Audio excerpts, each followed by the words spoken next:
Jadi ke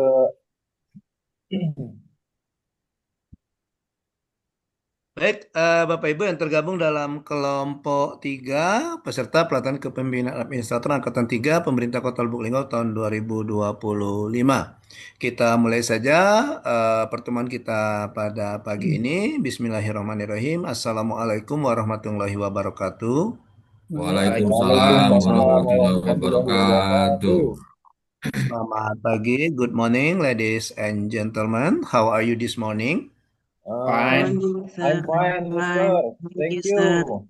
Okay, have you had breakfast?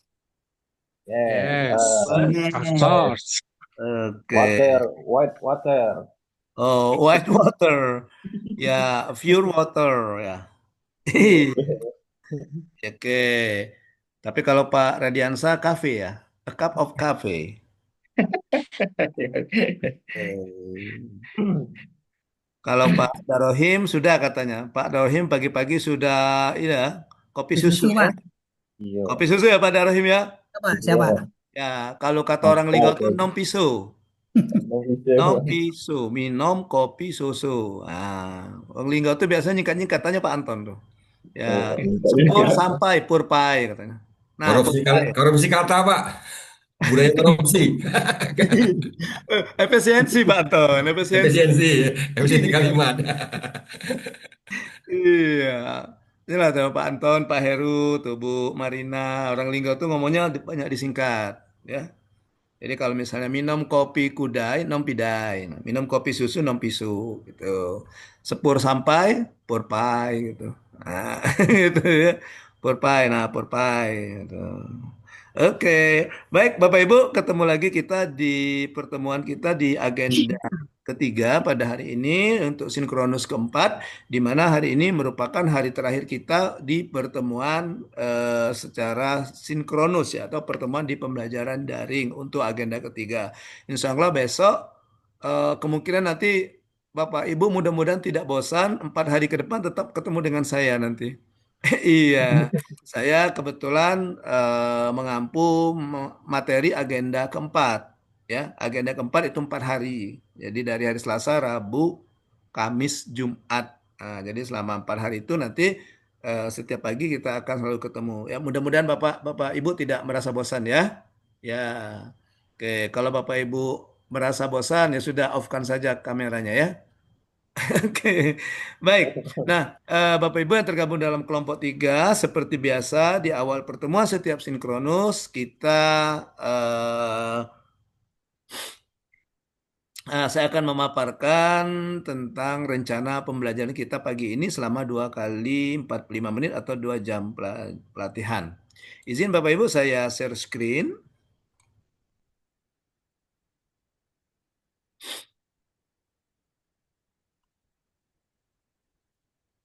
Oke. Baik, Bapak Ibu, kita sudah sampai ke hari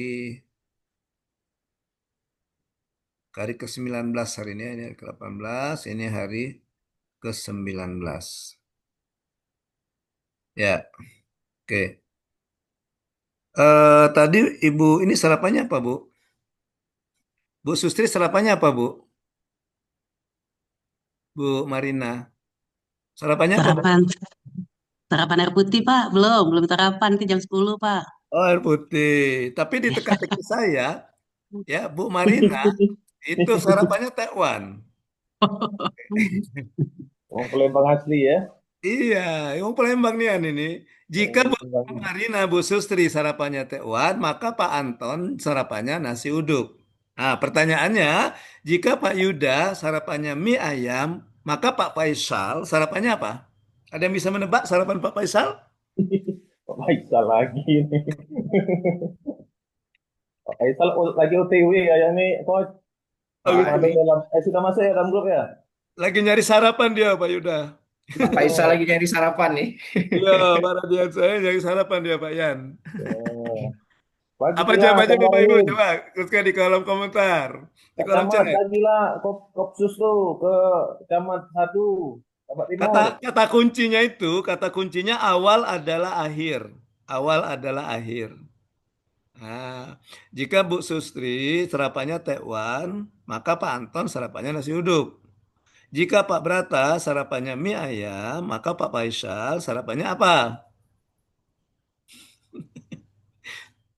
Tebak saja Bapak Ibu nama sarapan.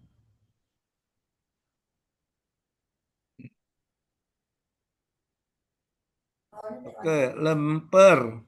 Lemper belum, Pak Anton? Nasi juga belum. Pak, Bu Meriza, belum Bu Meriza. Kalau saya tadi sarapannya lontong telur, Pak. Lontong telur, bukan Iya, lontong tunjang, Pak. lontong tunjang nggak ada di Sabak, Pak. Oh, nggak ada ya. Kalau di Bengkulu itu sarapan khasnya lontong tunjang, Pak. Mm-mm. Kalau di sini hanya lontong sayur sama lontong Padang. Lontong Padang itu lontong apa namanya? Yang nasi pakai apa kerupuk merah itu. Oke, saya sarapannya nasi kuning. Nasi kuning juga belum, Pak.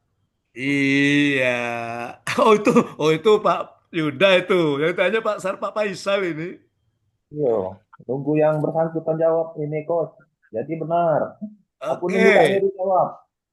baik. Bubur ayam, Pak Radiansa. Oh, belum. Pak Radiansa tadi sarapan bubur ayam, Pak Radiansa ya. Ya, kalau Pak Ian tadi sarapan bubur ayam, kemungkinan lagi masa pertumbuhan ya. Mie goreng, betul Pak Heru. Iya, Pak Heru apa? Kenapa Pak Heru jawab mie goreng? Betul sekali jawabannya mie goreng. Karena awal adalah akhir, Pak. Jadi, Tekwan akhirnya N, nasi uduk. Mie oh, ayam M, Pak. oke. Mie goreng. Siap. Boleh, iya boleh mie ayam, boleh mie goreng. Iya. Baik, terima kasih Pak Heru. Tepuk salut. Salut, salut. Salut, salut. Salut. Betul. Karena kata kuncinya itu awal adalah akhir. Jadi Bu Sustri sarapannya tekwan. Huruf akhir dari tekwan itu N. Maka Pak Anton sarapannya nasi uduk.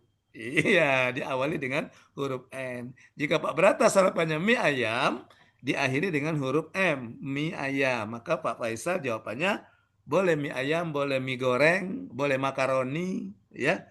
Boleh juga Pak Faisal sarapannya mie cucu. Iya, karena karena M juga kan Pak Faisal ya.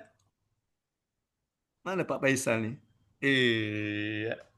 Masih mie cucu Pak Faisal? Micio boleh, Pak, Micio. Oh, masih mie susu. Ya. Kalau Pak Suada dia bukan mie susu, tapi nenen ya Pak Suada ya. Mie susu. Iya. Oke, baik Bapak Ibu kita lanjutkan. Jadi ini tekan kontrak kita untuk hari ke-19 hari ini. Jadi itu agenda kita cuma tiga, presentasi tugas individu hari ke-18, presentasi tugas kelompok hari ke-18, dan presentasi dan penjelasan tugas asinkronus hari ke-19. Oke, untuk presentasi tugas individu, siapa yang belum belum pernah memaparkan? Di tugasnya kemarin asinkronus, Bapak Ibu saya minta untuk menggambarkan pemberdayaan sumber daya, pemanfaatan sumber daya dan penanggulangan resiko. Ya, penanggulangan atau manajemen resiko ya. Berhubungan dengan Bapak Ibu bagaimana melakukan mitigasi terhadap risiko. Silakan siapa yang belum? Yang belum kayaknya Bu ini ya, Bu Nurul Rizka belum ya, Bu Nurul Rizka Nurul ini belum kayaknya ya. Ya, sepakat kalau Bu Rizka Nurul. Belum dia belum pernah maju dia kan?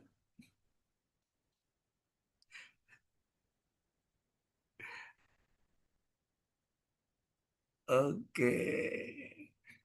Baik, siapa Bapak Ibu?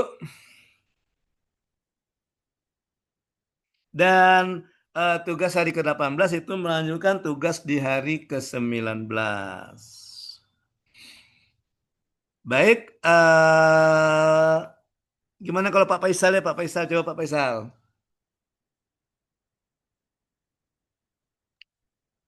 Pak, kalau boleh sebenarnya saya mohon izin, Pak. Kondisi saat ini fisik saya lagi batuk pilek, Pak. Oh gitu.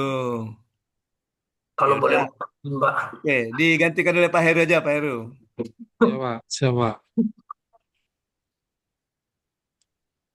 Bismillah. Silakan, Pak Heru. Assalamualaikum warahmatullahi wabarakatuh. Waalaikumsalam warahmatullahi Waalaikumsalam wabarakatuh. warahmatullahi wabarakatuh. Izin Coach, izin teman-teman sekalian, izin menyampaikan paparan. Di paparan ini izinkan kami menyampaikan tema kami digitalisasi mendukung peningkatan elektronifikasi transaksi daerah, Hmm. khususnya di Bapenda.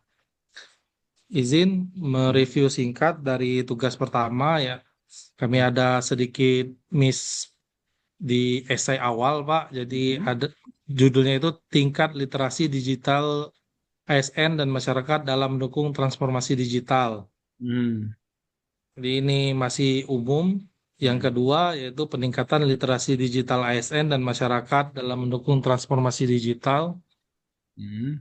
Nah, di tugas ketiga ini, Pak, kami ada sedikit merubah karena di kerjasama, kalau melihat dari kerjasamanya, Hmm. tidak bisa menyampaikan apa yang dari literasi digital, Pak, Hmm. dari judul yang akan kami bawa. Hmm. Sehingga kami ganti ke digitalisasi mendukung peningkatan elektronifikasi daerah, di mana yang kami sampaikan itu yaitu berupa produk digital yang akan rencananya akan kami jadikan laporan akhir, Pak. Hmm. Proyek perubahan, Pak. Ya. Ikut kami sampaikan latar belakang. Latar belakang yaitu di era revolusi industri 4.0. Kedua, yaitu Peraturan Menteri Dalam Negeri Nomor 56 Tahun 2021 tentang Tim Percepatan dan Perluasan Digitalisasi Daerah Provinsi dan Kabupaten Kota, serta tata cara implementasi elektronifikasi transaksi pemerintah daerah. Dari Permendagri ini, Pak, kami itu ada turunannya, Pak. Di Hmm. Permendagri ini di mana pemerintah daerah itu dipaksa untuk mentransformasi seluruh pelayanan keuangan mereka, Pak. Jadi dari segi pendapatan dan pengeluaran, contoh dari pengeluaran itu kartu kredit pemerintah KKI, dari Hmm. segi pendapatan yaitu eh, modern-modern channel yang sudah ada dan sudah berkembang hingga saat ini seperti Hmm. Kiris, base ini apa, e-money segala macam, Pak. VA, virtual akun.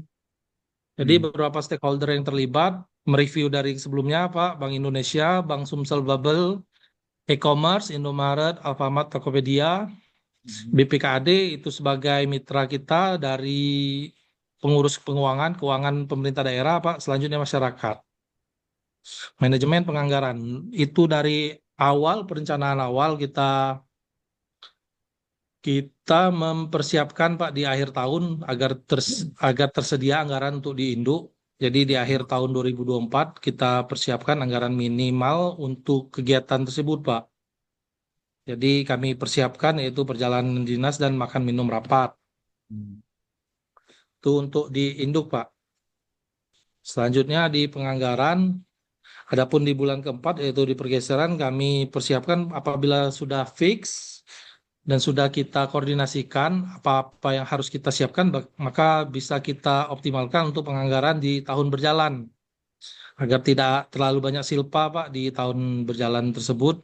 Hmm. Berikut yang kami anggarkan beberapa anggaran ini cuma. Selanjutnya resiko. Resiko sistem pembayaran non tunai tidak berjalan. Beberapa resiko yang akan kami sampaikan ini beberapa mungkin yang akan terjadi, Pak. Hmm. Satu, sistem pembayaran non tunai tidak berjalan. Dua, uang yang terbayar tidak tercatat dalam database pajak. Nah, ini yang agak riskan, Pak, apabila uang masuk tapi tidak tercatat di database. Kedua, waktu pelimpahan ke rekening Kasda lebih dari H-0, min zero. Jadi kalau untuk penerimaan itu dari Kemenkyu-nya harus memang untuk pajak itu Hmm. harus H-0. Pada saat orang membayar harus dilimpahkan hari itu juga ke Kasda ke rekening keuangan, Pak. Hmm. Nah, ini yang biasanya jadi, aduh,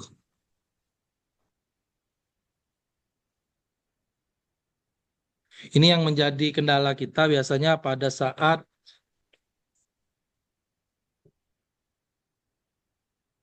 izin Kak, lagi paparan nggak?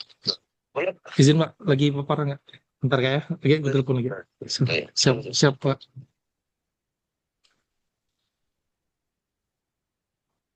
Ya, oke, lanjut Pak Heru. Siap. Nah, tadi sistem pembayaran non tunai, waktu pelimpahan ke rekening Kesda lebih dari H-0. Ini biasanya kita temui pada e-commerce, Pak, di mana pembayaran pada Indomaret, apalagi sistem jam kerja perbankan itu biasanya Sabtu Minggu itu tutup. Jadi ini yang harus kita tanggulangi, bagaimana untuk pelimpahan H-0. Penanggulangan gagal bayar lambat. Bagaimana apabila ada wajib pajak yang melakukan pembayaran tapi gagal. Oke. Temuan pada saat audit keuangan. Be- Berikut beberapa strategi yang kami rangkum, Pak, agar untuk menanggulangi beberapa risiko yang mungkin akan terjadi, yaitu satu, membuat regulasi dan dasar pelaksanaan. Sini ini sangat penting, Pak, apalagi kita dalam pengelolaan keuangan, kalau tidak ada dasar, tidak ada regulasi, itu sama saja menyerahkan diri, Pak. Kedua, pembentukan tim efektif dalam pelaksanaan kegiatan. Tim efektif ini di mana tim penanggung jawab, tim pengawasan dan tim pelaporan, Pak. Di sini yang kita uji, kita siapkan apabila ada trouble, ada permasalahan, itu yang harus kita siapkan. Ketiga, melaksanakan persiapan dan uji coba untuk setiap kondisi yang mungkin terjadi. Kondisi yang mungkin terjadi yaitu bagaimana apabila WP membayar pada saat tengah malam, di saat jam jam jam-jam perbankan tutup, karena di regulasi itu cut off dari perpajakan itu jam 4 sore, Pak. Jadi apabila pembayaran lewat dari jam 4 sore, itu bagaimana mekanisme pelimpahan untuk pembayaran pada hari itu. Itu harus kita tuangkan dalam MOU, Pak. Hmm. Membentuk sistem pengawasan dari seluruh stakeholder ketika terjadi trouble. Nah, di sini kita biasanya membentuk sebuah bentuk grup WhatsApp, Pak. Apabila ada laporan langsung kita lemparkan ke grup WhatsApp itu apa kendalanya dan bagaimana penyelesaiannya kita siapkan dalam SOP, Pak. Membuat standar operasional prosedur untuk setiap pelaksanaan pelaporan hingga pengawasan. Jadi pada saat ada trouble, itu di dalam tim itu sudah paham apa yang harus dilakukan. Hmm. Jadi tidak, insya Allah meminimalisir kesalahan-kesalahan yang mungkin akan terjadi. Meningkatkan kompetensi seluruh pelaksana dari tingkat terbawah hingga tertinggi. Nah ini Pak yang sering jadi kendala. Pada saat WP bertanya bagaimana Pak bayar pakai VA apabila Hmm. tingkat terendah kita, contohnya pelayanan Pak. Pelayanan tidak paham, nah bingung juga kan. Jadi digitalisasi tidak akan terlaksana dengan maksimal. Membuat laporan kepada wali kota, wakil wali kota, sekda terhadap pelaksanaan kegiatan. Terakhir penutup Pak, itu saja mungkin paparan kami. Kami siapkan satu pantun untuk Ya. teman-teman dan coach. Otot kawat tulang besi dikira cupu ternyata husu. Cukup sekian presentasi kami ucapkan matur, thank you. Terima Thank you. kasih. Sami-sami, Pak. Ya Pak. Baik, Mantap. terima kasih Pak Heru Mantap. atas presentasinya. Dipersilakan tanggapannya Bapak Ibu. Silakan, ada yang mau menanggapi? Izin coach. Ya, silakan Pak Yuda. Wah, pagi-pagi ini materi masalah cuan ini coach. Iya, Ya, betul. ini tugas mulia, tugas berat ini Kak Heru untuk dapat tujuan akhirnya meningkatkan PAD Lubuk Linggau secara Ya. efisien dan juga akuntabel dari sisi eh, regulasi keuangan. Jadi kalau kita melihat studi kasus di tempat lain, coach, kalau boleh coach, Ya, izin. Waktu itu saya pernah melihat berita di Lampung, yaitu terkait masalah pajak bakso Sony. Mungkin kawan-kawan pernah dengar juga kan? ya. Jadi pemerintah Kota Lampung itu membuat suatu terobosan melalui aplikasi juga kan untuk pajak rumah makan, Coach. Hmm. Kalau tidak salah regulasi saat ini masih sebesar 10% gitu kan. Di mana nanti itu dalam regulasi keuangannya itu dibebankan kepada eh, konsumen. Sehingga di dalam struk atau bill-nya itu tertuang ini, Coach. Nilai pajaknya berapa dan juga nilai barang atau yang kita beli gitu kan. Hmm. Jadi cukup bagus. Sebelumnya saya juga menyimak apa materi dari Kak Heru ini. Kak Heru juga ingin sedikit merubah pola gitu kan. Awalnya yang diketik nilai nominal, tetapi Kak Heru ingin seperti di swalayan, di mana itu misalnya pakai barcode, itu nilai nominalnya langsung gitu kan. Jadi untuk dapat meminimalisir pencatatan nilai nominal sehingga nanti eh, neraca laporan keuangan ini balance atau seimbang, kok. Ini merupakan tugas yang baik dan juga satu sisi cukup berat. Saya yakin Kak Heru bisa membawa perubahan ini gitu kan. Arahnya lebih baik lagi mungkin masukan dan juga saran kami. Kebetulan istri saya juga berada di pelayanan. Kita mungkin Kak harus menggandeng juga Kak. Contoh perbankan. Perbankan bank himbara, himpunan bank milik negara, kantor pos. Jadi sumber-sumber perpanjangan tangan kita di dalam menerima PAD tersebut gitu, termasuk pajak segala macam kan gitu. Sehingga regulasinya memang harus didukung regulasi yang secara teknis itu detail. Di mana peran mereka, bagaimana nanti kalau ada permasalahan. Sama juga kami ketika pembuatan peta LPA itu kami juga buat grup gitu kan. Hmm. Mengkondisikan, mengkoordinasikan info-info terbaru kan. Nah, itu mana tahu mungkin problemnya aplikasi tersebut macet misalnya atau error tidak menutup kemungkinan, Kak. Hmm. Nah, jadi macam mana kita apa nih memperkuat sistem keamanan sistem kita, Kak. Kita backup, Kak. Tentunya itu memerlukan dukungan anggaran yang besar gitu kan. Itu, Coach. Mungkin demikian dari saya. Mohon maaf, mohon izin. Eh, Bagus sangat ini dari Kak Heru. Saya yakin PAD Lubuk Linggau di bawah Kabid Kak Heru meningkat signifikan. Demikian, terima kasih. Assalamualaikum warahmatullahi wabarakatuh. Waalaikumsalam. Waalaikumsalam warahmatullahi wabarakatuh. Baik, terima kasih Pak Yuda. Jadi pada intinya juga itu juga termasuk dalam resiko ya Pak Yuda ya. Yang Pak Yuda katakan tadi salah satunya adalah masalah keamanan data tadi ya.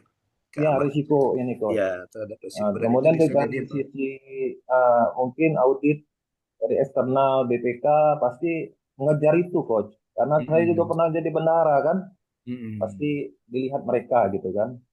Bagaimana kita dari sisi pelaporan keuangan itu bisa safety atau aman gitu, Coach. Terima kasih, Coach. Oke, gitu ya. Jadi berbeda risiko dan itu bisa jadi bahan pertimbangan Pak Heru ya untuk dalam sehubungan dengan substansi mata pelatihan kita, salah satu mata pelatihan kita di agenda ketiga yaitu manajemen risiko. Oke, thank you Pak Yuda. Ada lagi yang mau menambahkan? Silakan, kami persilakan. Oke. Baik, kalau tidak ada, dari atas Pak Yuda, coba dari atas Pak Yuda, Pak Heru dari atas Pak Heru. Ya, oke. Jadi dari slide pertama Pak. Nah, dari slide pertama. Oke. Dari di atas sekali Pak. Nah itu. Oke. Ya, di situ Pak Heru membicarakan tentang digitalisasi mendukung peningkatan elektronifikasi transaksi daerah. Oke. Oke, mungkin bisa kalau saya menyarankan untuk redaksinya bisa juga ditambah kata untuk Pak Heru. Ya, digitalisasi untuk mendukung. Nah, gitu ya. Kalau dari segi permainan katanya ya. Jadi digitalisasi untuk mendukung peningkatan elektronisasi transaksi daerah. Oke, atau lokusnya tidak usah dibuat Pak, udah dalam kurung, langsung saja di Badan Pendapatan Daerah Kota Lubuk Linggau, langsung seperti itu Pak. Oke. Gitu Pak. Jadi jadi di Bapeda itu akan digitalisasikan transaksi daerah secara digital ya. Nah, gitu. Kira-kira gitu ya Pak Heru ya. Oke. Ya, Pak. Ya, oke. Jadi Pak Heru diawali dengan awal yang bagus ya dari paparannya tadi, diawali dengan awal yang bagus dan saya merasa senang karena dalam arti kata, oke, Pak Heru bisa menangkap substansi materi dari agenda ketiga ini.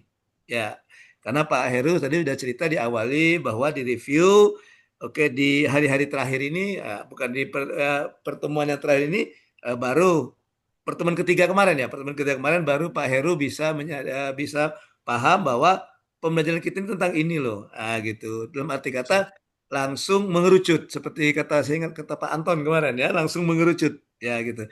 Jadi yang pertama itu Pak Heru mengatakan di isi agendanya masih secara umum ya, masih digital secara umum.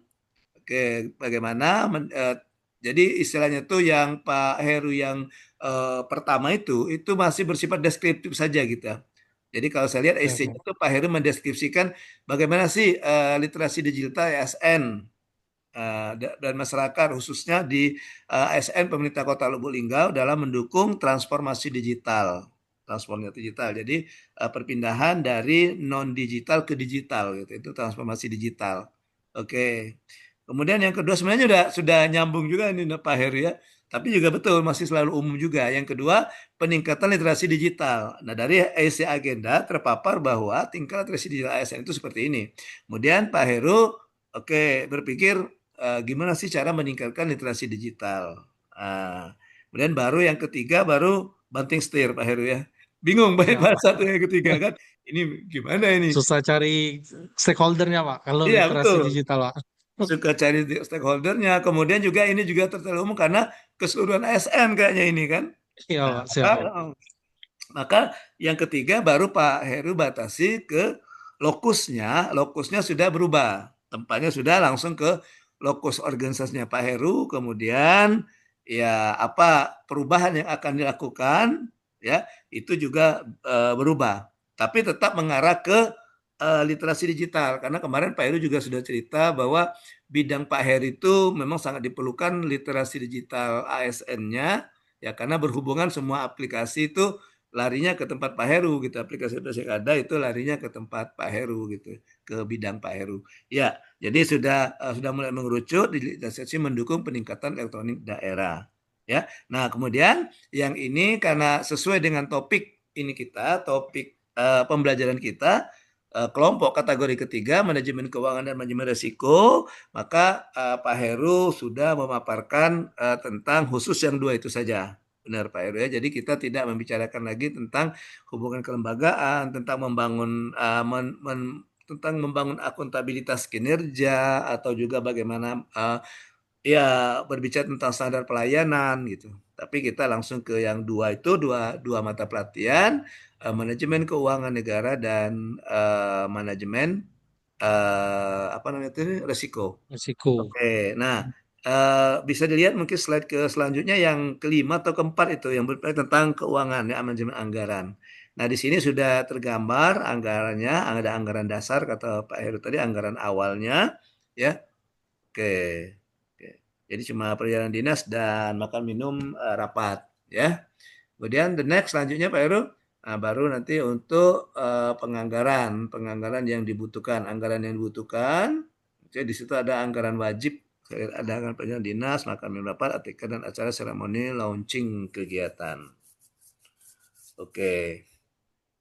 Baik, itu berbicara dengan anggaran kalau menurut saya ya sudah anggarannya sudah ya maksudnya itu tidak terlalu besar dan juga sudah sesuai ya. Jadi tidak terlalu besar dan juga tidak terlalu kecil ya.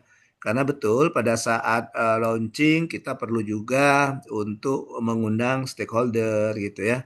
Oke, di situ ya. Kemudian juga pada saat reklame, gitu. Mungkin bisa ditambah reklame ini mungkin berbentuk banner ya Pak Heru ya. Ya Pak, banner jalan tengah jalan itu Pak, yang besar. Oh ya, oh ya, oke oke oke. 6x5. 6x5 ya ya ya. Hmm. Oke, Izin jadi Pak Heru, kalau bisa pakai Videotron agak keren dikit. Video, Videotron kita cuma ada di bandara Kak. Yang naik pesawat bayang jingok kaget. iya iya. Iya. Pas pas ini naik pesawat terjenguk ya Pak ya. Oke. Tahu ini warga Lubuk Linggau hobi yang bling-bling kan, kan, nengok yang warna-warni kan. Jadi dia tertarik bayar pajak kan. Oh, maksudnya di ininya Pak Heru. Maksudnya itu di apa? Di bannernya. Di bannernya itu ada yang bening-bening itu kayak kata ya. Iya. Oh ya, ya. Oke, jadi itu sudah termasuk cuma Pak Heru tidak berbicara tentang ada anggaran-anggaran yang tidak terduga apa sudah termasuk di sini Pak Heru? eh Belum Pak. Belum ya? Anggaran yang tidak terduga kita siapkan di anggaran yang lain. Gitu. Oh gitu. Oke, karena ini langsung ke kebutuhan untuk ya pelaksanaan perubahan ini ya Pak Heru ya. Iya Pak, siap Pak. Oke, baik setelah berbicara tentang manajemen penganggaran, dan Pak Heru juga bicara tentang manajemen resiko, ya. Oke, nah ini ada beberapa resiko, ada resiko-resiko akan lebih bagus lagi Pak Heru kalau ditambah permasalahannya apa? Permasalahannya apa? Ya, oke. Jadi dengan dampak resiko, maksudnya bukan dampak resiko. Nah, jadi resiko bisa sistem pembayaran non tunai tidak berjalan, dampaknya apa gitu. Nah, dampaknya apa? Jadi nanti pada saat kita merumuskan strategi penyelesaian risiko, mitigasi risikonya, ya kita juga berbicara tentang kemungkinan dampak menurunnya kemungkinan dampak itu. Ya, misalnya sistem pembayaran non tunai tidak berjalan, bisa saja misalnya tidak sesuai target gitu ya, penerimaan pajak tidak sesuai target seperti itu kan dampaknya kan.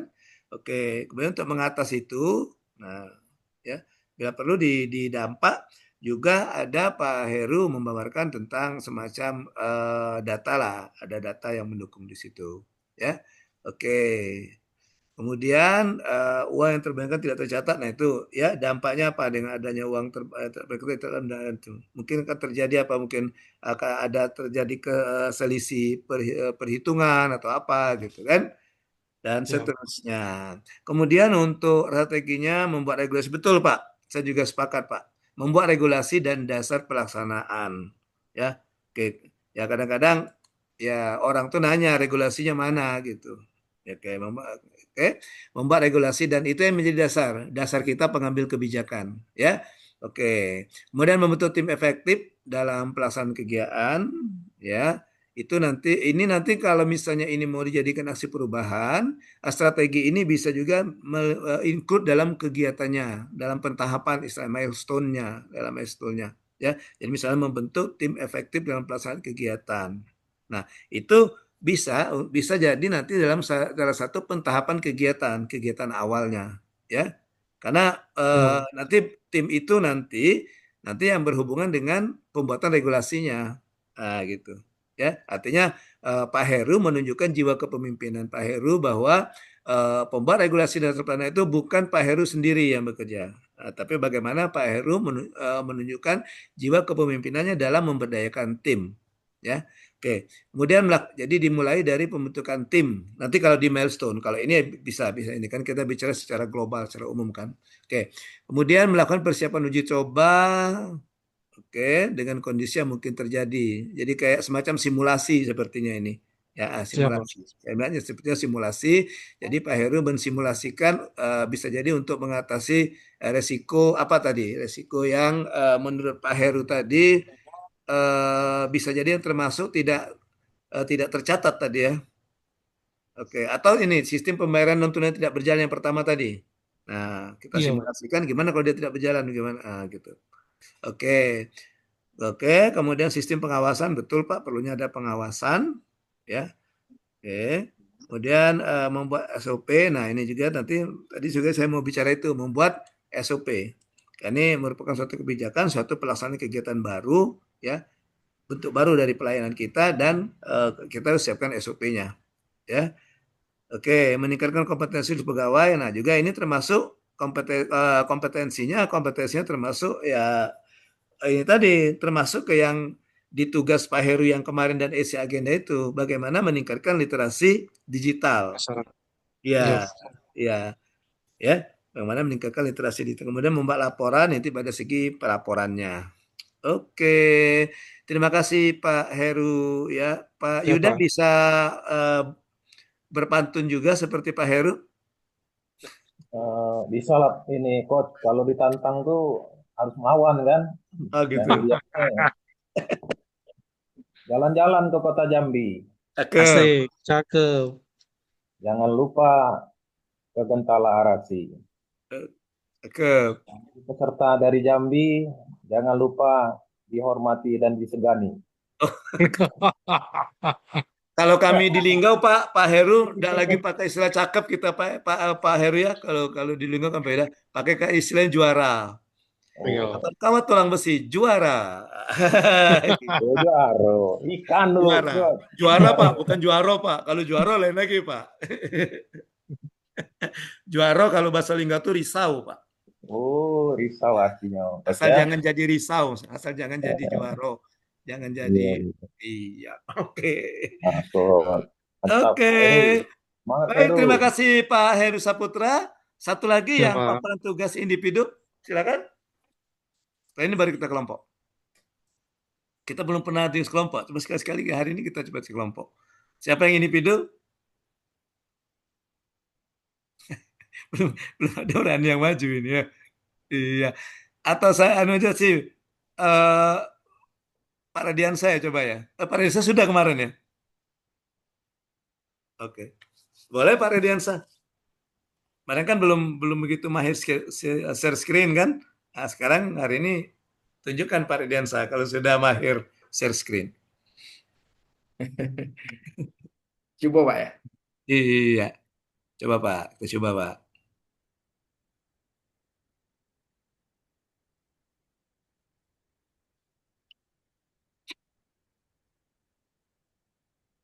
Nah, itu mantap Pak. Bisa lah mamang nih kan. Iya. Kemarin terkejut Pak ya Pak. Oh, terkejut ya. Kemarin tuh nyambungnya baru 70% kan. Oh iya. Belum terkumpul ya, Pak Belum Yuda ya. terkumpul energinya Pak. Iya, iya, iya. Energinya belum terkumpul ya. Agak shock dikit kan. Agak shock dikit. Ini gangguan banyak dikit ini kan. Iya, resiko Ya, Pak. Pak, ada problem resiko. Silakan Pak Radiansa. Siapa? Ya, Assalamualaikum warahmatullahi wabarakatuh. Izin Pak, Waalaikumsalam warahmatullahi eh, wabarakatuh. Tuh. ya, strategi pemanfaatan sumber daya dan mitigasi risiko dalam mewujudkan program kegiatan inovatif pada BPBD Kabupaten Tanjung Jabung Timur, Pak. Hmm. Latar belakang yang pertama, BPBD memiliki peran strategis dalam pencegahan, penanggulangan, dan pemulihan bencana.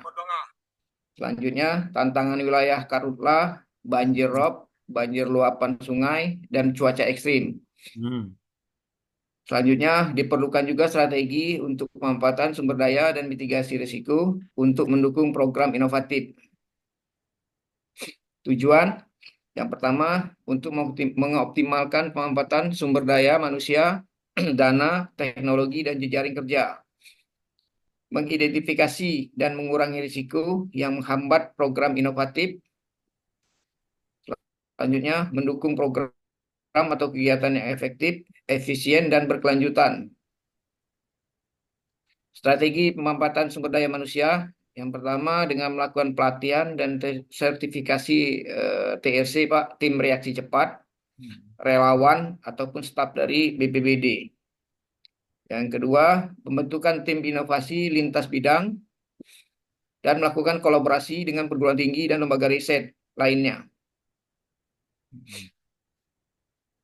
Strategi pemanfaatan sumber daya atau keuangan, memang di sini saya belum terinci Pak terkait jumlah anggaran, tapi nanti ke depan seperti yang Pak Heru sudah anu tadi, itu dapat gambaran Pak. Kalau ini saya masih yang pertama saya akan mengalokasikan anggaran khusus untuk kebencanaan. Yang kedua, pendanaan eksternal melalui hibah BNPB atau CSR atau melalui dana internasional. Yang ketiga, efisiensi biaya dengan teknologi digital. Karena kemarin saya sekilas Pak melihat berita Pak, untuk tahun 2026 kayaknya kita harus berhemat lagi Pak dari Kementerian Keuangan. Termasuk salah satunya digital Pak. Apakah nanti kita masih bisa menganggarkan ke depannya atau tidak, belum tahu nih Pak. Ya, ya Bang, yang saya share kemarin nak berita terbaru Ya, masalah penganggaran kita. ya. Mudah-mudahan Selanjutnya bisa. strategi pemanfaatan sumber daya termasuk dengan menggunakan aplikasi monitoring bencana yang berbasis mobile. Eh, yang kedua, yang selanjutnya integrasi data dengan BMKG, DIK atau KLHK, Pak, Kementerian Lingkungan Hidup. Setelah itu memanfaatkan drone untuk pemantauan wilayah, karena kebetulan wilayah Tanjung Timur ini termasuk wilayah-wilayah, ada wilayah yang sangat sulit dijangkau, Pak. Jadi memang kita perlu Pak menggunakan drone ini.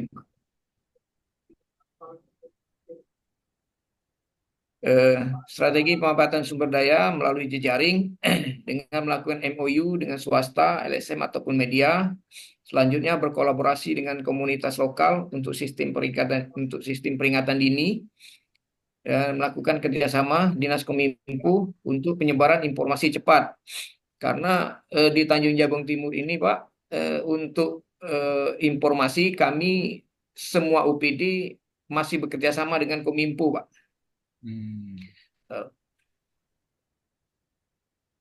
Untuk melakukan mitigasi risiko karena SDM terbatas, program terhambat, mitigasinya pelatihan rekrut relawan. Ini ada risiko, ada dampak, ada mitigasinya, Pak. Contoh program inovatifnya, Pak, dengan melaksanakan sistem peringatan dini berbasis SMS dan aplikasi. Kami ada juga Pak aplikasi, namanya aplikasi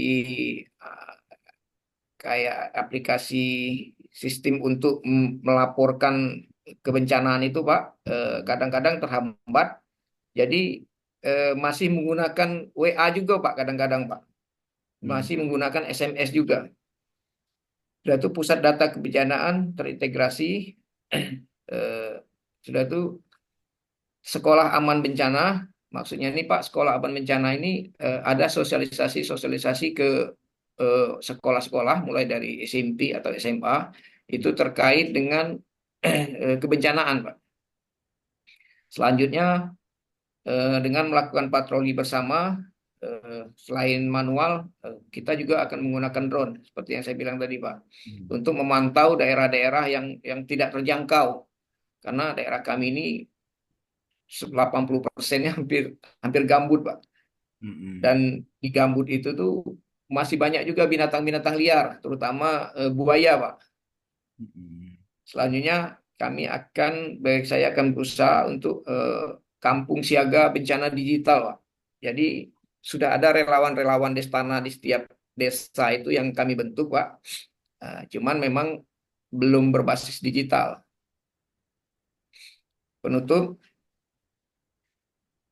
pemanfaatan sumber daya optimal plus mitigasi risiko matang sama dengan program inovatif yang sukses. Dukungan SDM, teknologi, pendanaan, dan partisipasi masyarakat sangat menentukan keberhasilan yang ingin dicapai, Pak. Mungkin ini masih banyak kekurangan, Pak, apalagi tadi belum saya gambarkan terkait biayanya berapa. Mungkin ke depan itu akan menjadi masukan, Pak. Mohon saran pendapat dari kawan-kawan, terutama dari KOH, untuk ke depan biar lebih baik, Pak. Terima kasih, Pak. Baik, terima kasih kepada Pak Riyadiansah yang sudah memaparkan tugasnya. Silakan dikomentari Bapak Ibu, silakan. Siapa saja? Izin Bang, Ya, oke, silakan Bapak Pak. Coach. Ya, Yuda, ya, silakan Tentunya Pak di Yuda. dalam strategi kegiatan Bang Yan ini, Hmm. kalau boleh tahu, Bang, ini kita dapat support dari APBD 1 atau APBN nggak, Bang? Dari sisi Eh, anggaran.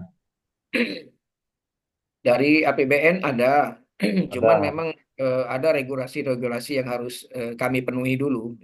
Mm-mm. Hmm. Oke, Alhamdulillah kalau ada, Bang. Soalnya kalau di dinas kami, Alhamdulillahnya tidak ada. Tetapi Badan Pangan Nasional di Jakarta ini cepat mengabari atau menyurati. Sehingga penganggaran ini diberatkan, titik beratnya di APBD 2 gitu kan. Hmm. Jadi dari sisi apa nih, kalau dulu masih ada ini kita matchingkan. Misalnya di APBN eh, untuk rapat makan minum, kita menyiapkan honor, kita saling mengisi gitu, Coach. Jadi kalau begitu tidak ada sama sekali ya titik tumpu itu di APBD 2, Coach. Sehingga kita perlu tambahan anggaran gitu kan untuk mendukung terlaksananya program kegiatan kita gitu kan. Demikian mungkin dari saya, Coach. Oke, baik. Terima kasih Pak Yuda ya. Oke. Ya, baik, dari saya untuk Pak Radiansa, ya Pak Radiansa juga ini secara umum ya Pak ya. Jadi yang dipaparkan oleh Pak Radiansa ini itu secara umum, gambaran secara umum dan berhubungan dengan eh, strategi pemanfaatan sumber daya, kemudian juga manajemen risikonya. Oke. Dan untuk yang misalnya tadi yang dikatakan Pak Radiansa tadi tentang pemanfaatan sumber daya keuangan, ya ini karena saya lihat yang di tadi di nah ini contoh program inovatifnya banyak ini Pak. Sistem ada 5 yang Bapak masukkan di terakhir itu Pak ya. Nah, itu Ya ada Pak. yang terakhir Pak. Nah, itu ada 5. Ya, jadi wajar lah Pak. Kalau mau dibuat satu-satu mungkin bingung juga kan terlalu banyak Pak ya bahan-bahan bahan paparannya ya kalau mau dibuat seperti yang terinci kayak Pak Heru tadi. Kalau Pak Heru tadi memang dia sudah fokus ke satu Pak. Wajar lah Pak. Iya Pak.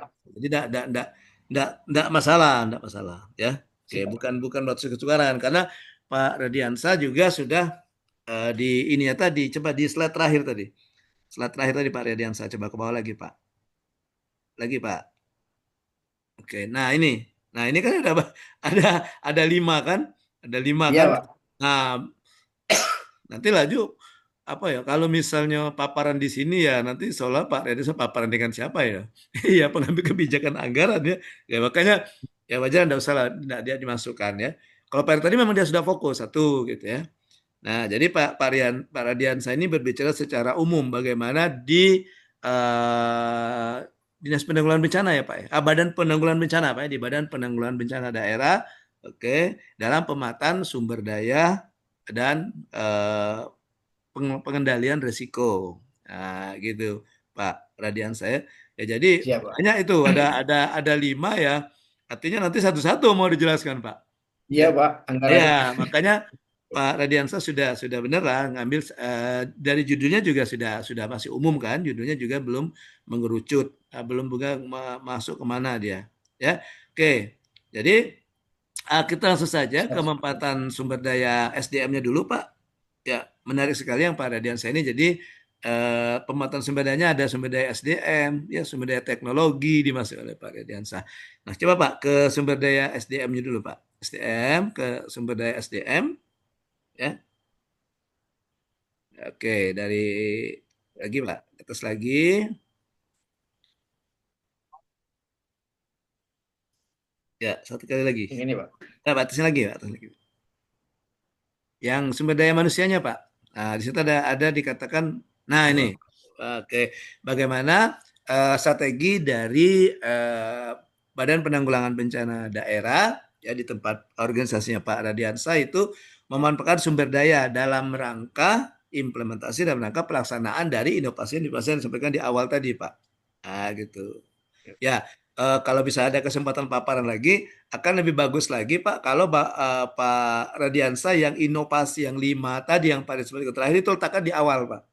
Nah gitu. Jangan di Siap, Pak. terakhir Siap. Pak, di awal Pak. Ya. Iya, Pak. Siap. Jadi kita kita tahu oh ternyata di BPMD ini ya BPMD apa ya Badan Penanggulangan BPBD, Pak. Bencana Bencana. BPBD BP BPBD, Pak. BPBD ya. Oke. Ya, Pak. Ya. Oke, jadi ternyata di tempat varian saya ini di Badan Penanggulangan Bencana ini sekarang ini ada berlangsung sudah ada 5 inovasi. Ini ya dari inovasi baik yang sudah berjalan maupun tadi ada dalam masih dari penjelasan varian saya itu dalam tahap perencanaan untuk ke depannya. Nah, di situ baru nanti masukkan ke strategi-strategi pemanfaatan sumber dayanya. Dimulai dari sumber daya manusia. Ya, dia katanya kan bagi adanya relawan, dia pelatihan ya Pak ya. Pelatihan bagi Pelatihan, Pak. Iya. pelatihan bagi anggota tim TRC. Ya, gitu maksudnya Pak ya. CC. Reaksi cepat. Iya, Pak. Iya, tim reaksi cepat, kemudian ada relawan-relawannya, mungkin kan diadakan pelatihan, kemudian juga ke staf BPBD itu sendiri, ya. Oke. Dan BPBD. ini pola pikir Pak Radiansa juga sudah luas ini, sudah masuk ke apa ya? Keseluruhan organisasi. Bukan hanya di bidang Pak Radiansa kan, bukan hanya di bidang Iya. rehab dan rekon ya, rekonstruksi ya. Nah, gitu. Oke, kemudian pembentukan tim inovasi lintas bidang. Nah, ini juga ya ada kan Pak Reza nanti katanya pematannya jadi apa ya sumber daya yang ada di BPBD ini akan diajak untuk membentuk tim inovasi lintas bidang. Jadi kalau misalnya ya ada 5 itu mungkin bisa jadi ada satu masing-masing inovasi ada timnya, kemudian ada tim yang lintas bidang kalau saya melihatnya ini. Dan ada kolaborasi, betul Pak. Kita perlu juga kolaborasi dengan pihak tunggal atau lembaga riset atau bila perlu bisa juga kolaborasi dengan non government, lembaga-lembaga non pemerintahan. Sip. Oke, Siap, itu Pak. yang sumber daya SDM-nya, kemudian dari keuangannya, Pak next, dari keuangannya ya akan ada anggaran khusus, kemudian ada pendanaan eksternal, dan kemudian juga ada diadakan efisiensi biaya. Oke, kemudian dari teknologinya, bagaimana pemanfaatan teknologi untuk melakukan dalam rangka implementasi dari inovasi-inovasi yang ada di Badan Penanggulangan Bencana. Oke, akan ada aplikasi monitoring, Pak ya. Monitoring bencana berbasis mobile, kemudian integrasi data, ya. Oke, ke Big, Pak ya. Geospesial itu Big itu kan, Pak ya. Informasi Iya, Pak. Iya, Pak. geospesial, ya. Kemudian pemantauan drone untuk pemantauan wilayah. Oke, drone juga berbasis teknologi. Kemudian untuk selanjutnya apa? Apalagi? Tadi sumber daya manusia, oke. Sumber daya jejaring. Oke, di jaringnya akan ada dari sini. Nah, ini yang kata saya tadi ya Pak, yang Bapak yang kata saya tadi libatkan juga non government. Di situ ada kata komunitas lokal. Nah, gitu Iya, kan. Oke, kemudian di Kominfo ya government officer kan. Ada government office ya. Oke, kemudian lanjut Pak, yang berikutnya Pak saya lihat. Nah, ini tentang resiko. Nah, ini sudah digambarkan. Yang saya sarankan dengan Pak Heru tadi ya. Bagus lagi ditambah dengan dampak. Resikonya apa? Dampaknya apa? Pak Radiansa sudah menambahkan. Dan ini memang bukan baru ditambahkan dengar saya komen ke Pak Heru tadi ya. Saya lihat di Google sudah, Classroom Pak. memang sudah ada dampaknya ya Pak ya. Sudah, Iya. Pak, dari kemarin, Pak. Iya. Bukan Pak Yani gerak cepat. Oh, yang saya belum ada dampak, bikin cepat tampil gitu. Nah, memang sudah di Google Classroom-nya saya cek yang Bapak Ibu kumpulkan itu dan memang ada. Iya. Memang sudah digambarkan oleh Pak Riansa. Jadi ada dampaknya, kemudian ada mitigasinya, ya. Oke, dengan SDM terbatas, maka katanya pelatihan dari dalam untuk meningkatkan kompetensi yang ada, SDM yang ada. Oke, kemudian juga merekrut relawan. Anggaran terbatas, kemudian ada program gagal. Oke, gangguan teknologi, backup, ya, resistensi masyarakat. Nah, kayaknya bukan hanya masyarakat, Pak Yuda ya. Kadang-kadang dari dalam itu sendiri ada yang resisten dengan perubahan yang akan kita lakukan. Ada yang Iya. kontra, yang dia bertahan dengan resist ya, dia tidak mau melakukan perubahan, dia mau tetapnya seperti itulah. Mungkin bisa Betul, jadi Pak. juga ya, mungkin bukan resist hanya masyarakat, resist dari internal dan eksternal juga mungkin Pak Ian sudah ngerasakan ketika misalnya Pak Ian melakukan suatu perubahan, ada saja Ya. dari ini kita ya, dari internal kita yang resist, yang tidak mau ikut berubah gitu ya. Oke, dia tetap resist dengan cara-cara dia yang lama. Oke, itu Pak Ian. Terima kasih Pak Radiansah sudah Ya, Pak.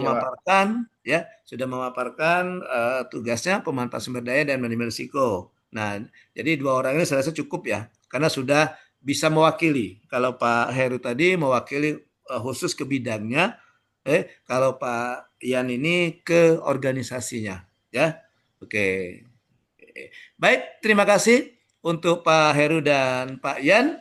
Kita lanjutkan presentasi tugas kelompok. Kami persilakan tugas kelompok untuk memaparkan hasil diskusi kelompoknya. Kelompok satu ada Bu Marina, Pak Heru, Pak Faisal. Lokusnya di mana tuh? Lokusnya kelompok satu. Benchmarkingnya. Izin Pak, di ketahanan pangan Pak, Tanjung Jabung Timur. Oh, di tempat Pak Yuda ya. Siap Gas Pak. lah, Oke. Kak. Kalau Pak Ian, Pak Mei dengan Pak Yuda di mana? Pada dinas apa tuh? Bentar. Pak Anton. Apa Bu? Kalau dinas ya Pak Anton anggota kelompok 3 nih Pak Daromin. Atau bukan dari narasumbernya dari kelompok 3?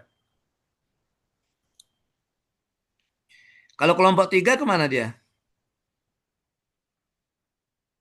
Kelompok 3 ke Bapenda, Pak. Ke Pak Heru, Oh, tempat ke Pak Heru ya. pendapatan, Pak.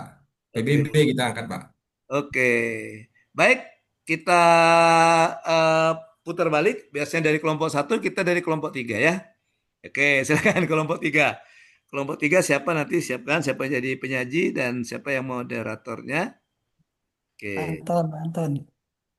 Ya, Pak Anton penyaji, Saya moderator Bu Mariza ya atau Pak Daromin. Bu Meriza lah Pak, biar dari utara satu Oke, semua Pak. oke. Ya, Nggak Pak usah, Pak Daromin nanti Daromin yang aja. Pak Daromin bagian jawab-jawabnya Bu Mariza katanya. Oh gitu ya Pak. Kamera saya tidak ada muncul di situ Pak. Nggak boleh. Oh iya. Kok bisa Pak? Iya lagi di maintenance nampaknya nih Oh iya. laptopnya. Mungkin tadi Ya, Pak Daromin ngopinya kurang susu kali.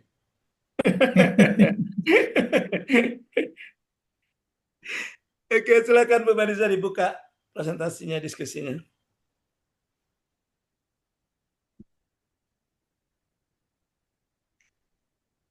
Baik, Assalamualaikum warahmatullahi wabarakatuh. Waalaikumsalam warahmatullahi wabarakatuh. Kami dari kelompok Wabarakatuh. kami dari kelompok 3. Pak agak turunin Pak ini ya ke bawah dikit. Pak Anton ya, Pak Anton. Kami dari kelompok 3 yang beranggotakan yang pertama Anton Solistio, yang kedua M Daromin SP, yang ketiga Meriza Nediana. Tugas kelompok pada hari ini berjudul Manajemen Keuangan dan Manajemen Risiko pada Kegiatan Peningkatan Pendapatan Asli Daerah (PAD) melalui Penagihan Pajak Bumi dan Bangunan (PBB).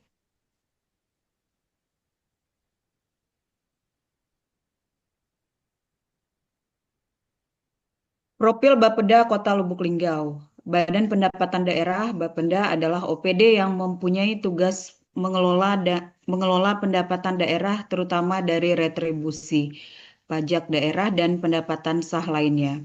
Secara umum, tugas Bapenda adalah perencanaan pendapatan daerah, pengelolaan pemungutan retribusi dan pajak daerah, pengawasan dan penertiban dan evaluasi dan pelaporan.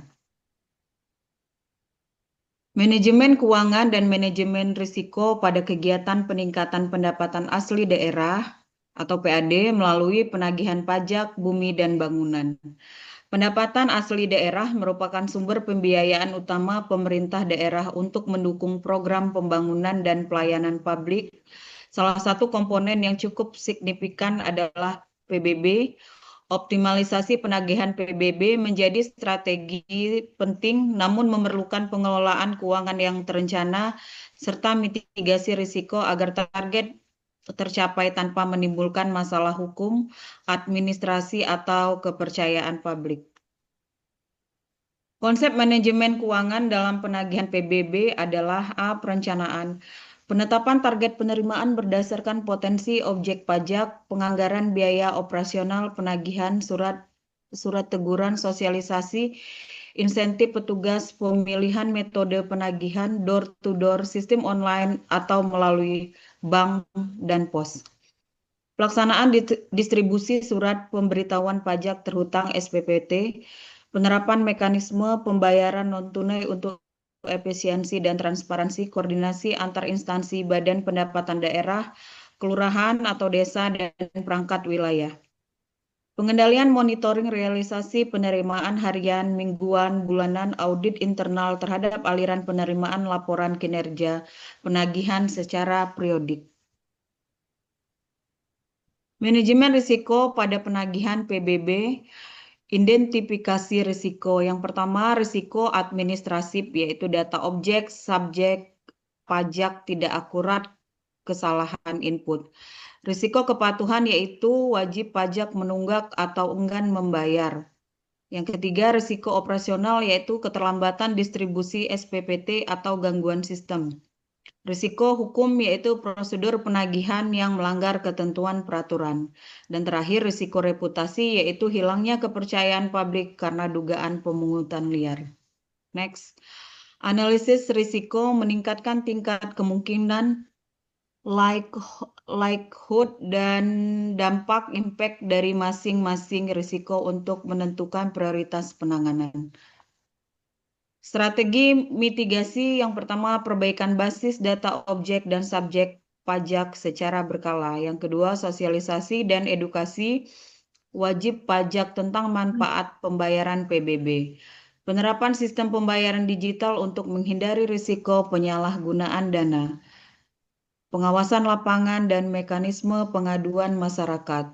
Yang terakhir, penegakan hukum sesuai peraturan daerah bagi penunggak. Next. Integrasi manajemen keuangan dan manajemen risiko.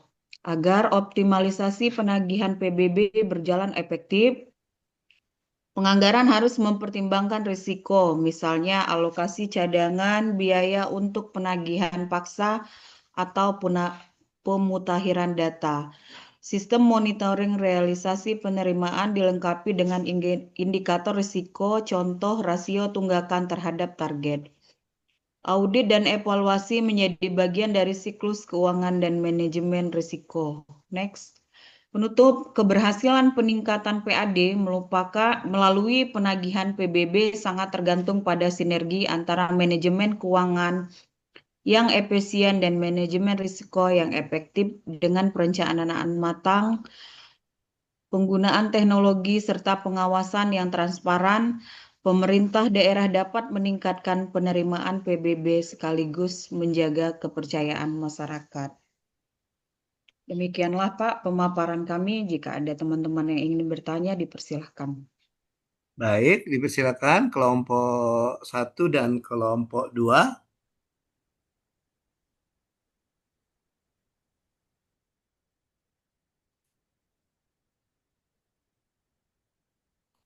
Kelompok 1 siapa perwakilannya, silakan diberikan tanggapan.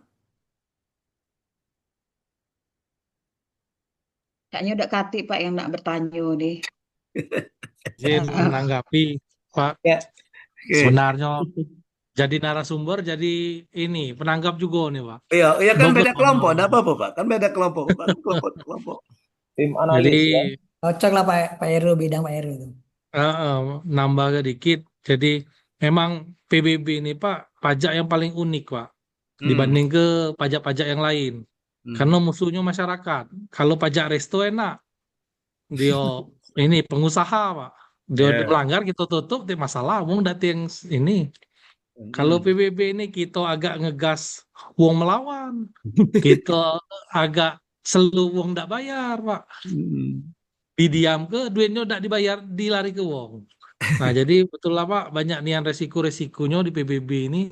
Hmm. Cuman resikonya itu istilahnya tuh, kalau istilahnya tuh Pak, contoh kasus yang terbaru itu, Hmm. apa Bupati Pati Pak, itu Hmm. yang didemo oleh 50.000 masyarakat karena mengancam akan menaikkan 250% PBB. PBB. Nah, itu akhirnya kalah juga Pak, wali kota bupatinya. Nah, jadi itulah Pak, suka dukanya kalau di PBB ini Pak. Mungkin itu saja coach tambahan Oke. kita. Iya. Oke. Ya. Kelompok dua gimana kelompok dua? Kelompok Pak Heru kelompok satu ya? Siap kelompok satu Pak. Nah, kelompok dua gimana Pak Yan, Pak Mai, dan Pak Yuda?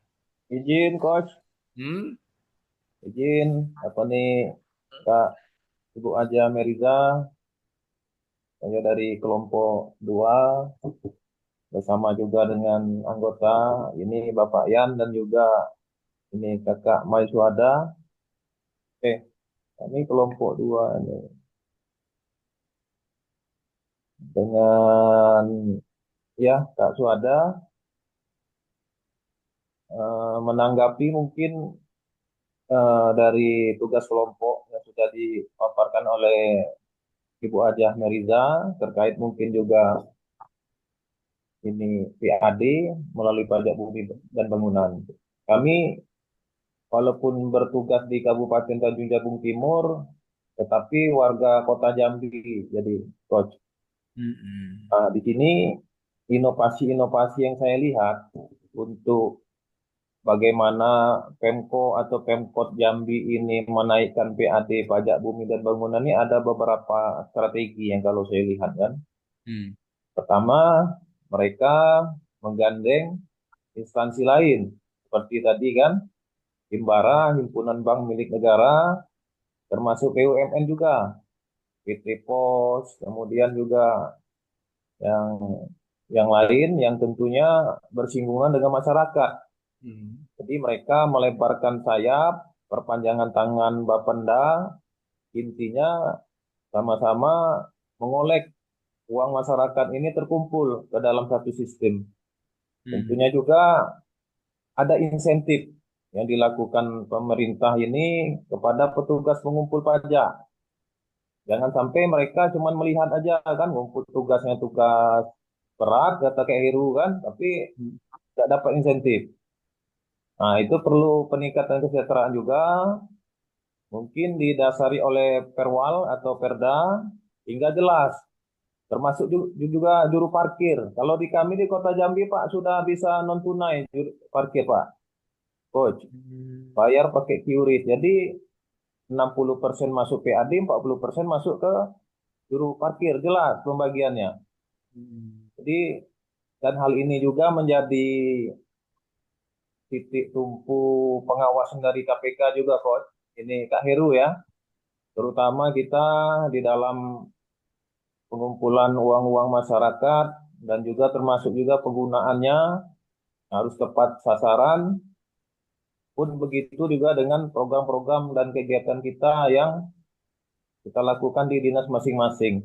Bagaimana kita bisa menjalankan program ini secara efektif, efisien, termasuk juga dari sisi mitigasi resiko yang kita hadapi. Tadi mungkin anggarannya berkurang ataupun memang anggarannya tidak boleh. Kita memang harus mencari solusi. Bagaimana program ini tetap berjalan tetapi tidak meninggalkan tugas kita sebagai aparatur sipil negara. Sehingga eh, dari sisi aspek manapun ini tidak ada kekeliruan atau kesalahan di diri kita gitu kan. Termasuk juga penguatan tadi dasar-dasar hukum, petunjuk teknis pelaksanaan, kemudian tindak lanjut kalau ada permasalahan, ataupun melalui fokus grup diskusi ataupun juga kelompok gitu. Tidak bisa berdiri sendiri kita, Coach. Termasuk di dinas kami juga. Di dalam penyusunan peta SPA ini memang petunjuk pusat itu harus pakai tim. Nah, seperti itu. Hampir sama dengan Kak Heru juga kan. Kita lintas sektor. bersama-sama rapatkan barisan, tujuannya sama, walaupun terkadang ada juga faktor internal, eksternal yang mungkin tidak mendukung kita, kenyataannya demikian. Terima kasih, mudah-mudahan eh, dapat diimplementasikan di aksi perubahan Kak Heru. Saya optimis Kak Heru bisa menjalankan itu sehingga nanti menjadi tolak ukur kinerja Kak Heru secara kuantitatif dan juga kualitatif. Demikian dari saya, Coach. Kak Heru dan juga kawan-kawan di kelompok 3. Terima kasih. Assalamualaikum warahmatullahi wabarakatuh. Waalaikumsalam warahmatullahi wabarakatuh. Baik, Salam silakan warahmatullahi ditanggapi. Ditanggapi siapa? Anggotanya boleh, tidak harus Bu Haja, tidak harus Bu Berina. Pak Anton boleh, atau Izin, Pak Sa- Coach. Pak Darohim, silahkan. Pak Darumit. Darohim ya, Pak Darohim. Ya, oke. Nampak dari situ kayak kamera tampak cuman suara dengar Pak ya, Coach. Suara ada Pak Camat masih Izin, ada. Coach. Hmm. Izin, Coach. Untuk PBB ini benar kata Kak Eri tadi memang hal yang unik dan sistematis saya bilang kan. Ini Hmm. juga menjadi salah satu indikator dari kinerja para camat di bawah yang mengkoordinir masalah dengan PBB ini. Jadi kalau yang sampaikan oleh Pak Yuda tadi itu di Kabupaten kami Tanjung Jabung Timur mungkin sudah hampir sama dilaksanakan. Salah satunya itu untuk pemberian insentif atau bagi hasil dari pungutan pajak PBB untuk kami di kecamatan dan desa kelurahan. Intinya kami juga di pihak kecamatan menekankan ke bawah yaitu pada Kades dan Lurah untuk lebih lagi menekankan dengan pembayaran PBB ini karena ini kaitannya dengan pembangunan kita di kabupaten. Jadi intinya Pak kami juga sudah menerapkan di Kabupaten Tanjung Jabung Timur itu penegasan ke bawah untuk pelaksanaan hampir seluruh pelaksanaan kegiatan di kelurahan maupun di desa itu berkaitan dengan PBB yang nantinya untuk pajak bumi dan bangunan ini sudah kami perbaiki di bawah. Pertama untuk masalah pendataannya, yang kedua untuk pelayanan harus melampirkan bukti bayar pajak bumi dan bangunan. Ini sudah kami terapkan. Ini salah satu yang mengangkat PAD dari masing-masing wilayah kecamatan. Jadinya untuk kalau PBB ini memang salah satu sumber PAD di Kabupaten Tanjung Jabung Timur. Dan saat ini memang SPPT kami terima biasanya di bulan April, Pak Coach. Jadi agak terlambat dan berakhir pada bulan 31 September. Tetapi biasanya ini menjadi kendala di kami karena keterlambatan pengiriman, maka akan terlambat juga dalam pembayarannya. Tetapi itu dikasih tengah waktu sampai 3 bulan ke depan dengan maksimal denda 2%. Nah, mungkin itu Coach sebagai masukan dari kami. Dan intinya betul kata Kak Heru tadi, kita di pemerintahan ini, PBB ini adalah hal yang sangat unik yang harus kita laksanakan di bawah. Demikian. Assalamualaikum warahmatullahi wabarakatuh. Waalaikumsalam warahmatullahi wabarakatuh. Ya, terima kasih Pak Daromin, terima kasih Pak Yuda, terima kasih juga pada Pak Heru yang sudah memberikan tanggapan ya terhadap eh, tugas kelompok dari kelompok 3 ya. Oke. Pak Heru unik mungkin karena berhadapan dengan masyarakat ya Pak Heru ya. Iya, masyarakat itu biasanya masif ya. Siap, Pak. Iya. Ya, Seri kita jadi Heru kayaknya kan. ya, Jadi jadi ya. ngeri-ngeri. Nggak mau dengar penjelasan kalau masyarakat, Pak. Nah, menang dulu lah. Ya itulah ngeri-ngeri sedap lah gitu ya. Iya. Barang sebuntu Kak, cobalah cairkan Kak. Oke. Baik. Baik, Boleh terima nambahin, Coach? kasih kepada kelompok Boleh 3. boleh Kalau sedikit betul menambahkan, Coach? sudahlah. Oh, kelompok 2 ya? Boleh sedikit menambahkan, Coach? Oh ya, silakan Pak. Ah, ini PBB ini sudah dijelaskan Pak Heru adalah sesuatu yang menarik sekali karena instrumen yang digerakkan sangat luar biasa ya dari lurah, camat ini banyak sekali. Tapi ada satu yang menggelitik bagi saya di PBB Ya. ini. Di sini saya itu lihat perbaikan basis data objek pajak subjek pajak. Ini untuk masukan dengan Pak Heru sebagai pelaksana bahwa data pajak kita PBB ini sampai sekarang tidak akurat dalam artian katakanlah saya sendiri rumah saya ini eh, pajaknya masih 50.000 Pak, masih tanah kosong. Oh, Sekarang sudah maksudnya berdiri kurang. 15 Maksudnya Pak tahun. Anton mau ditingkatkan lagi pajaknya, mau ditambah. sebenarnya bisa dilakukan seperti itu, tapi kalau kita kan namanya pajak self assessment, kita melayani sendiri, kita datang, kita bikin apa eh, menentukan harga rumah sendiri, cari katakanlah eh, itu konsultannya untuk ngitung baru bisa pajak kita ditambahkan. Nah, ini masyarakat kan nggak mungkin.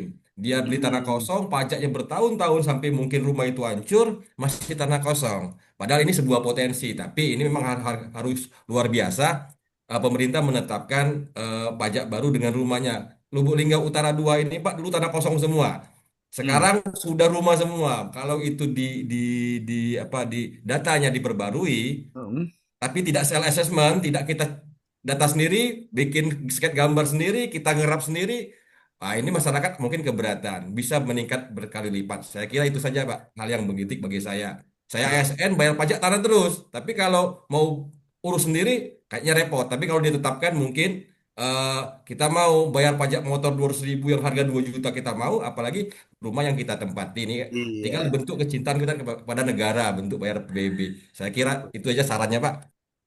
Baik, terima kasih Pak Anton. Ya, ini ada saran juga, ada masukan dari Pak Anton. Jadi menurut Pak Anton ya datanya yang ditampilkan itu belum mutakhir ya Pak Anton ya. Ya, data yang ditampilkan itu belum mutakhir menurut Pak Ya, Anton Pak. ya. Karena saya juga seperti itu Pak.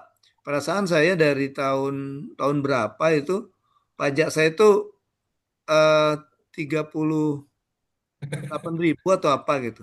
Jadi kadang mau bayar itu, saya kalau bayarnya ke ATM Bank Sumsel, gitu. Kadang rasa ada malu-malu juga Pak. Rasa nggak enak hati gitu Pak Anton ya. Ya bisa Pak Heru nanti mulai dari wali kota, wawaku, tanah kosongnya bangunin rumah, mungkin masyarakat mau ikut. Kalau dimulai Iya. dari pimpinannya dulu, yang rumah Hmm. Pak Wali Kota tanah kosong mungkin dibayar sekarang, bayarkan dengan gedungnya, ya Hmm. masyarakat ikut. Kalau pemimpinnya ikut. Ini strategi Pak Heru. Ya Ya, masukkan Pak Heru. betul Pak. Ya, Jadi ada ini menanggapi nih Pak. eh, jadi ada lesson learn yang didapat dari Pak rombongan Pak ini tadi. Ada lesson learn yang didapat dari kelompok 3 tadi, ada hal yang bisa didapat, kemudian juga ada semacam rekomendasi lah kayak dari Pak Anton tadi, semacam saran atau rekomendasi bagaimana caranya untuk meningkatkan PAD ini melalui dari sektor pajak ya Pak Anton ya, terusnya dari PBB.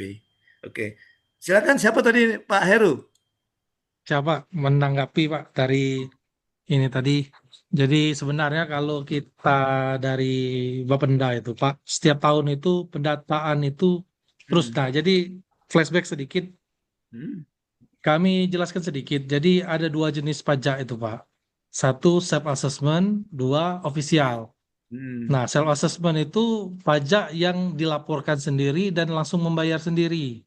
Contohnya pajak resto, pajak hotel, pajak yang sifatnya bulanan, Pak. Dia melaporkan omset dapat pendapatannya sebulan berapa, 10%-nya berapa. Nah, ada berapa pajak lagi ofisial. Ini contoh ofisial itu PBB, terus reklame. Nah, ofisial itu maksudnya ditetapkan oleh pemerintah dari laporan ini wajib pajaknya sendiri, Pak. Nah, jadi banyak yang nanya nih, kenapa Pak ngapo pajak PBB kami tidak pernah apa segitu-segitulah Pak. Ini. Nah, jadi Pak sebenarnya Pak kami nak ngomongnya tuh kalau setiap tahun itu Pak jumlah PBB itu WP-nya itu sampai tahun ini 78.000 Pak. Jumlah wajib pajaknya PBB itu di Kota Lubuk Linggau itu lebih 28.000. lebih dari 78.000. Hmm.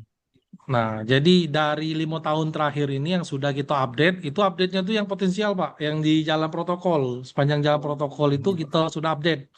Jadi ada beberapa kelurahan yang potensial itu sudah kita update juga. Contohnya Kelurahan Dimpu, Kelurahan Kelurahan apa lagi ya?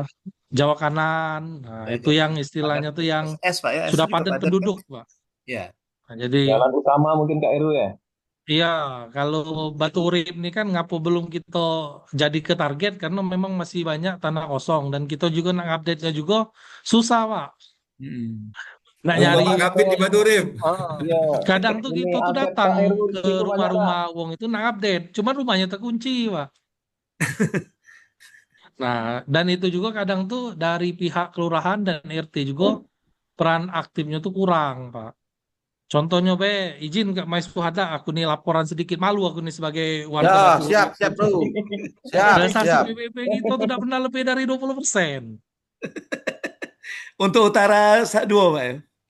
Bukan, di Batu Uripnya nih itu Oh, Pak. di Batu Urip, Yang Kelurahan Batu Urip ya. Kelurahan Batu Urip. Oh, Jadi aku nih kelurahan kadang tuh ya. pas rapat evaluasi itu nak nongol malu gitu. Siapa warga Batu Urip? Nyindir ini. Ya, ya, ya, Termasuk Pak ya. Anton, warga Batu Urip ini. Kebetulan dua kok kabin Bapenda itu wong Batu Urip loh, Pak.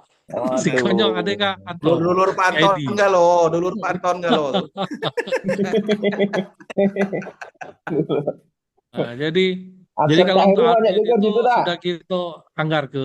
Jadi kalau kita hitung Pak dan kegiatannya itu tidak akan mungkin kita bisa selesaikan dalam 1 tahun update PBB itu Pak. Benar.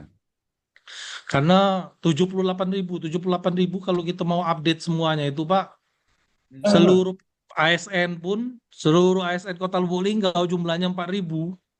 4.000 kalau dia Sabtu bulan dia yang update ke 5 apa 10 belum selesai Pak 78.000 tuh.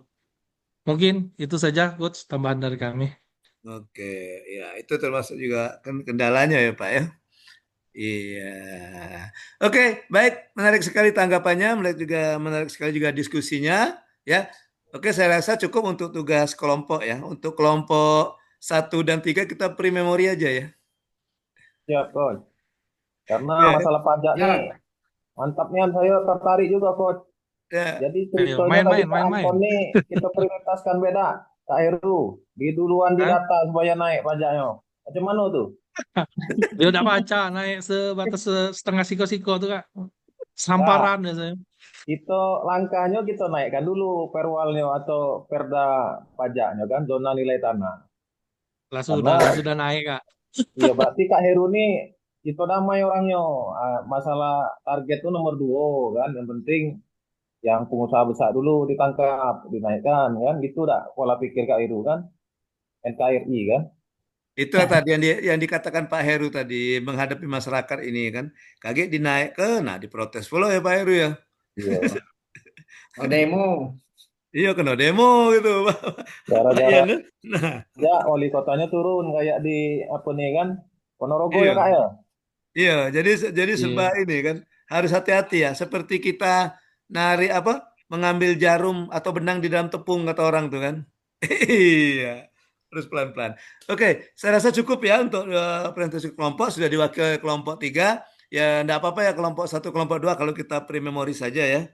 Ya, Ya, karena terima waktu kasih kita kelompok 3 mewakili kelompok 2 dengan 1 kan. Oke. Tadi sudah tanggapan juga sudah tanggapan. Baik, Bapak Ibu, kita lanjutkan dengan masih ada waktu sekitar 5 menit lagi. Kita ada penjelasan tugas asinkronus ya. Penjelasan tugas asinkronus untuk hari ini ya. Jadi untuk hari ini Bapak Ibu tugasnya itu ada 2 tugas individu, tidak ada tugas kelompok. Di mana tugas individunya itu adalah Bapak Ibu mengintegrasikan strategi peningkatan keunggulan masing-masing yang telah disusun sejak hari ke-16 sampai dengan hari ke-18. Nah, oke. Ya. Oke, jadi Bapak Ibu nanti Bapak Ibu lihat yang tugas dari hari ke-16, 17 dan ke-18 termasuk juga isi agendanya ya. Oke. Kalau dia belum connect ya ambil yang terakhir gitu. Kayak Pak Heru kan kata Pak Heru yang satu kayaknya belum connect, yang ketiga. Nah, jadi Pak Heru khusus ambil yang terakhir yang dipaparkan Pak Heru hari ini gitu ya, yang tugas hari ke-17. Di mana Bapak Ibu coba Bapak Ibu lihat strategi peningkatan kinerjanya bagaimana ya, rumuskan, kemudian strategi membangun kerjasamanya bagaimana, kemudian bagaimana pengelolaan keuangannya dan membangun budaya risiko ya.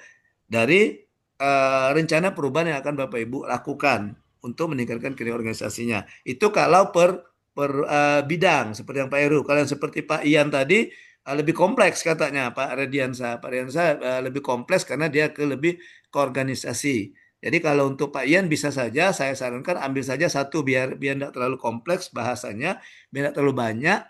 Jadi Pak Ian ambil saja salah satu inovasi yang sudah Pak Ian katakan, jadi ada 5 inovasi yang dilakukan oleh Badan Penanggulangan Bencana. Nah, Pak Ian ambil fokus ke satu saja yang mana gitu ya, yang dari lima inovasi tadi ya. Karena pada intinya inovasi itu merupakan suatu perubahan ya. Jadi kan inovasi itu karena kita akan melakukan sebuah perubahan dalam rangka peningkatan kinerja di organisasinya. Nah, kalau yang tugas hari ke-19 ini hari ini itu beda dengan yang lain, tidak bentuk bahan tayang tapi dalam bentuk esai, dalam bentuk makalah ya. Tugasnya dalam bentuk makalah, dalam bentuk esai ya, di mana ketentuannya maksimal 10 halaman. Ada kertas 1,5, kertas A4, kemudian ukuran huruf Arial dan formatnya PDF ya. Nah, tugas itu dikumpulkan melalui di akun Google Classroom, di tugas individu tentang tugas individu 1 kalau tidak salah, ada 2 tugas individu hari ini. Oke, dikumpulkan dan juga backupnya dikirimkan ke saya melalui WhatsApp. Oke, kemudian untuk tugas hari ke individu yang terakhir itu merupakan resume dari pembelajaran kita selama 4 hari, dari hari ke-16, 17, 18 dan hari ini. Di mana Bapak Ibu saya minta untuk membuat video singkat, videonya durasinya antara 3 sampai 5 menit ya. Oke, di mana isi video itu Bapak Ibu bercerita tentang pengalaman Bapak Ibu selama belajar di agenda ketiga dengan saya, baik belajar mandiri maupun belajar e-learning. Untuk pelajaran e-learning, baik itu belajar sinkronus maupun ke asinkronus, ya. Oke. Nah, video itu tersebut jangan lupa Bapak Ibu unggah di akun media sosial, ya. Saya rasa Bapak Ibu punya semua akun media sosial ya. Oke. Akun media sosial dengan men-tag saya selaku fasilitator dan juga nanti tolong tag juga BKPSDM atau UPT Diklat, dua-duanya. Jadi tag juga ini UPT Diklat Lubuk Linggau dan juga BKPSDM Kota Lubuk Linggau ya, karena ini akan jadi semacam rekam jejak rekam jejak digital. Nah, untuk jadi digital record kegiatan kita di PKA ini ya. Ya, karena di kemarin waktu akreditasi terakhir itu ada asesor juga menanyakan bagaimana sih upaya apakah dari pihak UPT Diklat BKPSDM itu sudah memanfaatkan media sosial. Oke.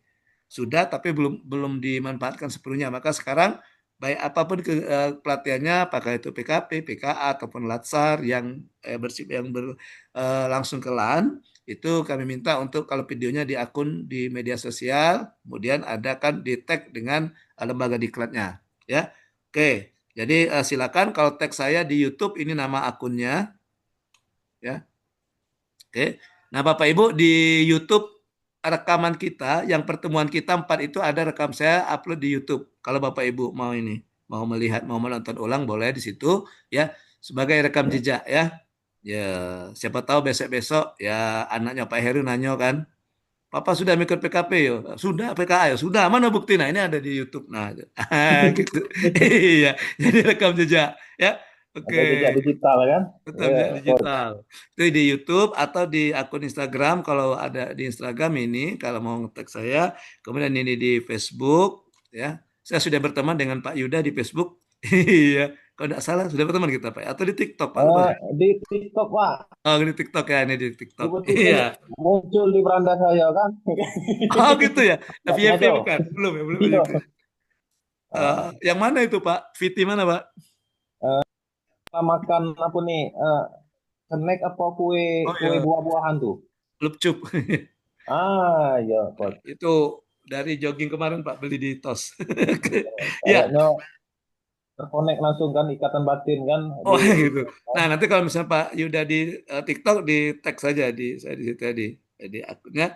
Oke. ya, Kemudian Bos. linknya saja apa yang dikumpul? Linknya dikumpulkan di copy di PDF, kemudian linknya dikumpulkan di Google Classroom. Batas pengumpulan hari ini ya sampai dengan hari ini sampai dengan jam 23.59 ya. Tugas hari Selasa besok ada, nanti belum saya rilis. Iya, belum saya rilis, belum boleh di launching istilah Pak Heru itu. Karena besok ini, yang hari ini, yang besok kita sudah beda lagi, beda. Iya, oke Bapak Ibu ya. Saya rasa cukup Bapak Ibu pertemuan kita pada hari ini Bapak Ibu. Terima kasih Bapak Ibu atas saran-saran dan masukannya. Mohon maaf kalau ada kekeliruan, ada kesalahan selama pertemuan kita. Insya Allah besok kita ketemu lagi di pembelajaran agenda keempat. Ya, oke. Untuk besok tidak ada lagi kelompok-kelompok Bapak Ibu. Bapak Ibu untuk besok sudah dilebur jadi satu angkatan. Ya, jadi Ya, besok Bapak Ibu kenal dengan yang dari kelompok 1, yang dari kelompok 2, dan juga dari kelompok 4. Bisa saling kenal. Ya. Dan besok kemungkinan juga akan ada pembagian kelompok lagi, yaitu kelompok studi lapangan. Oke.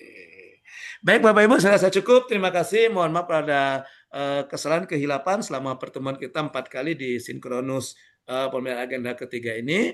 Saya tutup dengan ucapan bila taufiq wal hidayah. Wassalamualaikum warahmatullahi wabarakatuh. Waalaikumsalam warahmatullahi wabarakatuh. Terima kasih, Coach. Sama-sama. Oke, sampai jumpa besok ya. See you tomorrow. See you. Bye. Tetap semangat Bapak Ibu.